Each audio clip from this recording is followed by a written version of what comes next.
അപ്പൊ ഈ മൊയന്തുകളായ ലവന്റെ വാപ്പയും ഉമ്മയും ഈ ഊത്ത പെങ്ങന്മാര് വിചാരിക്കുന്നത് ഹലോ അപ്പൊ പാർട്ട് 1 കണ്ടതിന് ശേഷം മാത്രം പാർട്ട് 2 വീഡിയോ കാണാം. അപ്പൊ ഏട്ടന്റെ ഭാര്യയെ ഹണിമൂൺ കൊണ്ടുപോകാനും ട്രിപ്പ് കൊണ്ടുപോകാനും ഒക്കെ ഏട്ടൻ ആദ്യം ഏട്ടന്റെ ഭാര്യയുടെ വീട്ടിൽ കൊണ്ടാക്കും. എന്നിട്ട് സ്വന്തം വീട്ടിൽ നിന്ന് പറയും എനിക്കൊരു 4 ദിവസത്തേക്ക് കൂട്ടുകാരുടെ കൂടെ പോവാണ്ട്, അതുകൊണ്ട് 4 ദിവസം ഞാൻ ഉണ്ടാവില്ല, ഭാര്യ വീട്ടിൽ പോയി നിൽക്കട്ടെ പറയും.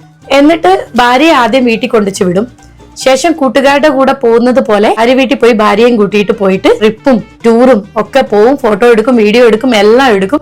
തിരിച്ച് ഭാര്യ വീട്ടിൽ തന്നെ കൊണ്ടുപോയി വിടും. എന്നിട്ട് ഇയാള് തിരിച്ചെത്തിയതുപോലെ കാണിച്ചിട്ട് നേരെ അവരുടെ വീട്ടിൽ പോയി അവളെ തിരിച്ചു കൂട്ടിക്കൊണ്ടുവരും.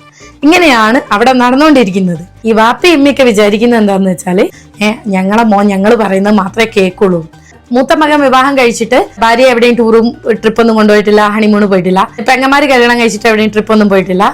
പിന്നെ അതുകൊണ്ട് നീയും പോവണ്ട എന്ന് പറയുന്ന, അതായത് ഇത്ര മൂരാച്ചികളായ അമ്മായിയമ്മ അമ്മായിയപ്പൻ സ്വന്തം മകനോ മരുമകളോ ഒരിക്കലും സന്തോഷിക്കരുത് എന്ന് വിചാരിക്കുന്ന ആൾക്കാരുണ്ടെങ്കിൽ ഇങ്ങനെയുള്ള ഐഡിയകൾ എടുത്തിട്ടാണ് പലപ്പോഴും പല ആൾക്കാരും കുടുംബജീവിതം പിടിച്ചു നിർത്തി എങ്ങനെയൊക്കെയോ മുന്നോട്ട് കൊണ്ടുപോകുന്നത്.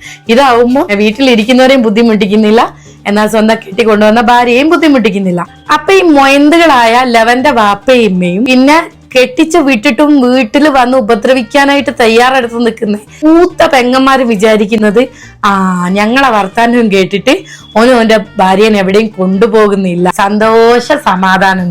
ഷോ എല്ലായിടത്തിലും കൊണ്ടുപോവുകയും ചെയ്യുന്നുണ്ട്, കാണിക്കേണ്ടതൊക്കെ കാണിക്കുകയും ചെയ്യുന്നുണ്ട്, വാണ്ടിയ ഫോട്ടോസും വീഡിയോസും ഒക്കെ എടുക്കുന്നുണ്ട്. സ്വന്തം ഭാര്യയുടെ കൂടെ കിടക്കാൻ വരെ വാപ്പാനോട് സമ്മതവും ചോദിച്ച് നടക്കുന്ന മൊണ്ണകൾ മാത്രമേ ഇതൊന്നും ചെയ്യാത്തുള്ളൂ. വളരെ ഇമ്പോർട്ടന്റ് ആയിട്ട് ഒരു കാര്യം കൂടി കുടുംബത്തിൽ നടക്കുന്നുണ്ട്.